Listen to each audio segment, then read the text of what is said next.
Hey everyone, it's Pat from Pat's Music, and today we're checking out how to play F major. Now we are checking out a beginning method, an intermediate, and advanced. So if you are just starting out, definitely just check out the first version.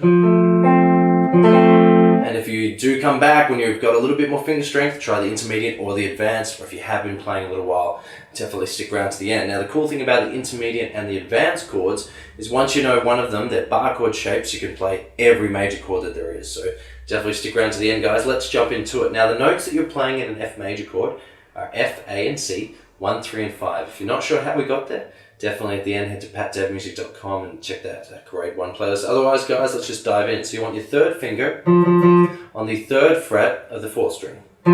That's your F. You want your second finger on the 2nd fret of the 3rd string. That's your A. And you want your first finger on the 1st fret of the 2nd string. That's C. That's it, okay? So F, A, and C. Now that can be quite hard to strum. So once you can play that version, try and bar your first finger so it's holding down also the 1st fret on the 1st string. And that's a little bit easier to strum.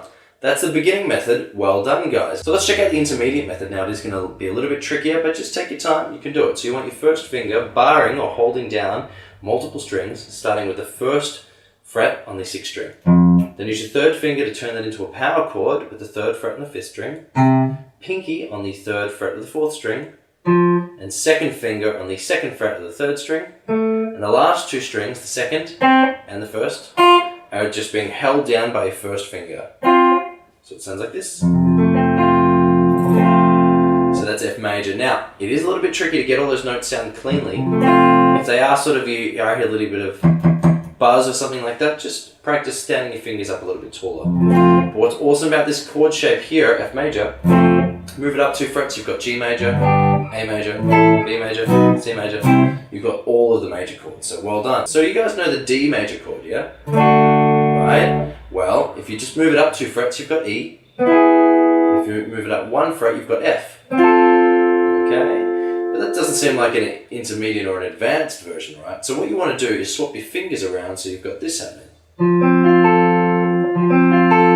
And you don't actually need to bar here, so you could find this easier than the other version, so definitely let me know which version you think should be the intermediate version, right? But you want your first finger on the 3rd fret of the 4th string, that's your F. Then you want your second finger, this is the hard bit, stretched out on the 5th fret of the 3rd string. That's your C note. Then you want your pinky stretched out on the 6th fret of the 2nd string. It's another F, and you want your 3rd finger stretched out again on the 5th fret of the 1st string, and that's another A. And that's it. Now again, guys, that's a movable shape, so once you've got that one chord shape down, if you move it up 2 frets, you've got G. If you move it back 1 fret, you've got E, and so on. You've got all of the major chords there, so well done. So you might be thinking to yourself, if I can already play one version, why do I need to play the other versions?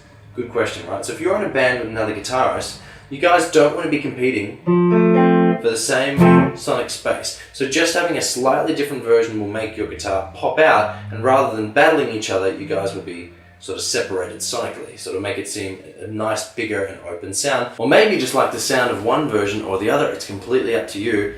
But having different options, having different tonal variations, what can go wrong, guys? It's great if you're writing a song, you don't get in the rut of playing the same chords over and over again. You can move them around and hear those different options. But that's it, guys. The notes in this chord were F, A, and C, 1, 3, and 5. If you're not sure how we get there, definitely head over to patdevmusic.com. Check out the grade 1 playlist in the lesson section. Everything explained there, all for free. If you like the effort, definitely like this video. Otherwise, I've been Pat. I'll see you guys again. Bye.